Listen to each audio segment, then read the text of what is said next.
مکہ بہت مشکلوں سے فتح کرنے کے بعد اب پورے عرب کو یہ پتہ چل گیا تھا کہ محمد ہی اللہ کے رسول ہیں، جس کے بعد بہت تیزی سے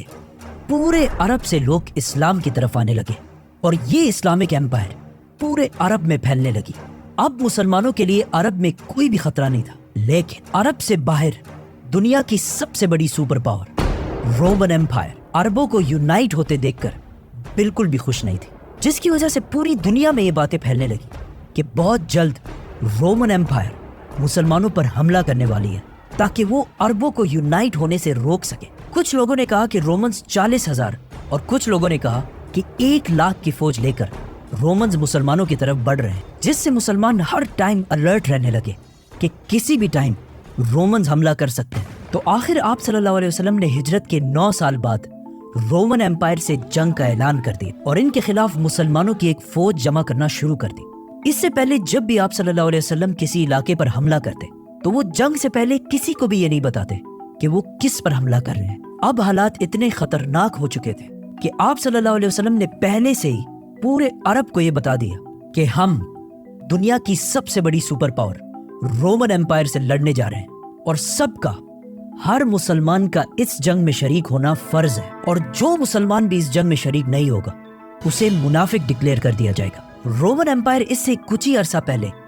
پرشین ایمپائر کو ہرا کر دنیا کی سب سے بڑی سپر پاور بن چکی تھی، جس کو چیلنج کرنا امپاسبل ہو گیا تھا، اور سب کا یہ خیال تھا کہ عربی جو ابھی کچھ ہی عرصہ پہلے یونائٹ ہوئے ہیں وہ کبھی بھی رومن ایمپائر سے نہیں لڑ سکتے، اور منافقوں نے بھی مسلمانوں کو رومن ایمپائر کی طاقت سے ڈرانا شروع کر دیا، جس کی وجہ سے رسول اللہ صلی اللہ علیہ وسلم کی رومن ایمپائر سے جنگ کے اعلان کے بعد عرب میں 2 فریکشنز بنے، ایک جو اپنا سب کچھ قربان کر کے بغیر کسی خوف کے مدینہ کی طرف جنگ میں شامل ہونے کے لیے روانہ ہوئے، اور دوسرے وہ جو اس اتنے خطرناک جنگ سے بچنے کے لیے بہانے بنانے لگے۔ آہستہ آہستہ پورے عرب سے لوگوں نے اس فوج کو جوائن کرنا شروع کیا اور آخر اس فوج کا نمبر 30,000 تک پہنچ گیا، اور یہ فوج عرب کی سب سے بڑی فوج بن گئی۔ لیکن اتنے بڑے فوج کو مینج کرنا بھی کوئی آسان کام نہیں تھا، کیونکہ یہ جنگ مسلمانوں کو سال کے سب سے گرم ٹائم میں کرنی تھی، اور وہ بھی عرب کی گرمی جس وقت پورے عرب میں قحط پھیل چکا تھا، جس کی وجہ سے رسول اللہ صلی اللہ علیہ وسلم نے سارے مسلمانوں سے اس فوج کے لیے فنڈز اکٹھا کرنے کی ریکویسٹ کی، جس کے بعد ہر مسلمان اپنی طاقت کے مطابق اس فوج کے لیے فنڈز اکٹھا کرنے لگا۔ رسول اللہ صلی اللہ علیہ وسلم اب تک ہر جنگ کے بعد جو بھی مال غنیمت حاصل کرتے تھے اسے بہت جینرسلی پورے مسلمانوں میں تقسیم کر دیتے تھے، تو اب مسلمانوں کی باری تھی کہ وہ بھی رسول اللہ صلی اللہ علیہ وسلم کی اسی طرح مدد کریں۔ تو حضرت عمر رضی اللہ تعالیٰ عنہ جو ہمیشہ اچھے کاموں میں حضرت ابو بکر رضی اللہ تعالیٰ عنہ سے ایک سٹیپ پیچھے رہتے تھے، انہوں نے اس بار ابو بکر رضی اللہ تعالیٰ عنہ سے جیتنے کے لیے سب سے پہلے جا کر اپنی ساری دولت کا آدھا رسول اللہ صلی اللہ علیہ وسلم کے سامنے رکھا۔ لیکن کچھ ہی دیر بعد ابو بکر رضی اللہ تعالیٰ عنہ اپنی ساری دولت اور اپنے گھر کا سارا سامان لے کر رسول اللہ صلی اللہ علیہ وسلم کے پاس آئے، اور ایک بار پھر حضرت عمر رضی اللہ تعالیٰ عنہ سے آگے نکل گئے، جس کے بعد حضرت عثمان رضی اللہ تعالیٰ عنہ جو اس وقت مدینہ کے بازار کی سب سے مالدار شخصیت تھی، انہوں نے 900 اونٹ، 100 گھوڑے اور 1000 دینار ڈونیٹ کیے، اور حضرت عبد الرحمن بن عوف نے بھی بہت سارے اونٹ، گھوڑے اور مال ڈونیٹ کیا۔ یہ تو وہ صحابی تھے جن کے پاس اپنا بزنس اور کافی دولت تھی، لیکن وہ صحابی جو بالکل غریب تھے انہوں نے بھی اس فوج کے لیے ڈونیشنز کی، جن میں سے ایک نے ساری رات محنت کر کے چند کھجور کمائے، اور وہ تھوڑے سے کھجور بھی اس فوج کے لیے ڈونیٹ کر دیے۔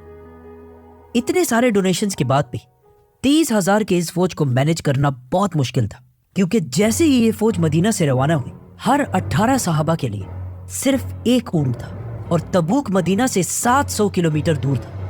اور وہاں پہنچنے کے لیے ایٹ لیسٹ 15 دن کا سفر کرنا تھا۔ تو 18 صحابہ ایک ہی اونٹ کو باری باری رائڈ کرنے لگے، جو بہت مشکل کام تھا ہی، لیکن کچھ ہی دنوں بعد راستے میں مسلمانوں کے پاس کھانے پینے کا سامان بھی ختم ہو گیا،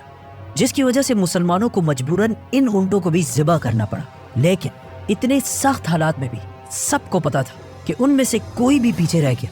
تو منافق ڈکلیئر کر دیا جائے گا، تو سارے مسلمان اس سب کے باوجود بھی آگے بڑھنے لگے۔ لیکن ایک صحابی اپنے اونٹ کی وجہ سے اس فوج سے پیچھے رہ گئے، ابو ذر غفاری، تو انہوں نے اپنا اونٹ وہیں چھوڑ کر پیدل تبوک کی طرف بڑھنے لگے۔ یہ فوج راستے میں آل سمود کے علاقے سے بھی گزری،